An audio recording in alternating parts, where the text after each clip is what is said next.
Bonjour à tous. Le titre de cette nouvelle émission n'est pas très clair. En fait, je vais parler des options. Les options qui connaissent un gros succès à cause de la faiblesse des sommes engagées et des possibilités de gains très élevées, ce qu'on appelle l'effet de levier. Et c'est là qu'est le piège. Une option, c'est quoi? Imaginez quelqu'un qui veut réserver le prochain iPhone qui va sortir le mois prochain, mais qui ne veut pas le payer plus de 1000 euros, quel que soit le prix que proposera Apple. Pour cette réservation, il devra payer 10 euros. Il est gagnant si l'iPhone est vendu plus de 1000 euros, en fait plus de 1010 euros compte tenu du prix payé pour le réserver. Sinon, il sera perdant. Il aura perdu les 10 euros encaissés par celui qui lui a vendu la réservation et qui savait qu'il y avait peu de chances que l'iPhone soit vendu très cher. Alors c'est l'occasion avec cet exemple, qui n'est pas un vrai exemple de marché, de faire le point sur le vocabulaire.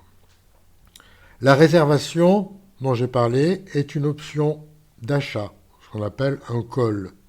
Les options de vente sont des puts. Ils sont notés P. L'iPhone est ce qu'on appelle le sous-jacent. C'est l'objet du contrat. Les sous-jacents en bourse peuvent être des actions, des indices, des devises, etc. 1000 euros, c'est le prix d'exercice. C'est le prix maximum à payer pour le sous-jacent, c'est-à-dire dans mon exemple, l'iPhone. 10 euros, c'est la prime, le prix payé par l'acheteur de l'option au vendeur. Et le mois pendant lequel l'option est valable s'appelle l'échéance. Autre exemple un peu plus réaliste, vous pensez que la politique tarifaire d'Apple est mauvaise et que l'action Apple va chuter rapidement, vous achetez une option Put Apple 300, échéance une semaine, prime 3 euros. Vous avez ainsi le droit de vendre l'action Apple 300 euros, même si elle coûte moins pendant la semaine qui vient.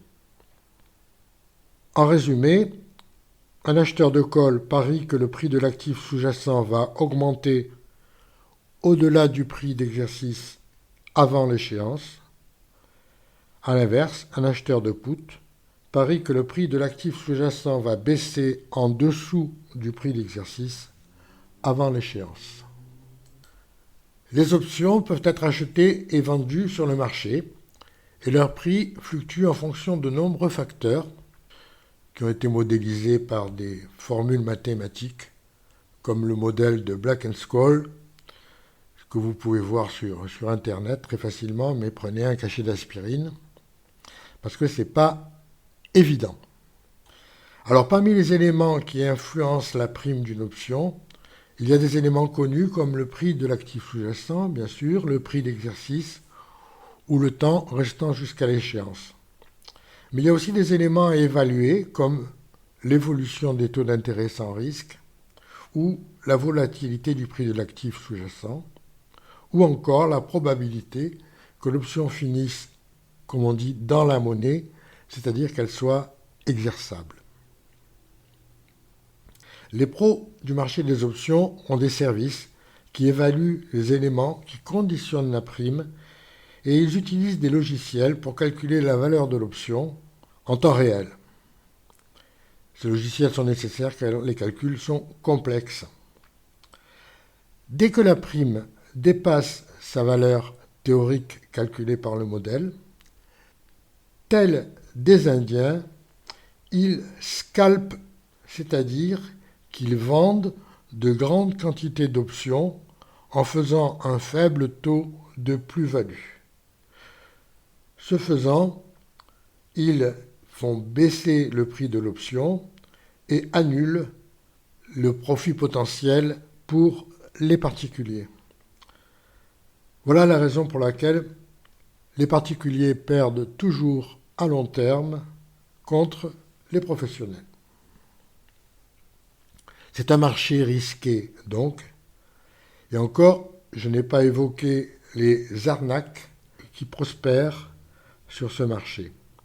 Alors je vais citer des formations de trading en ligne chères et souvent bidons, des options binaires inventées pour gruger les personnes inexpérimentées, ou encore les escrocs qui proposent, moyennant finance, de copier leur stratégie de trading.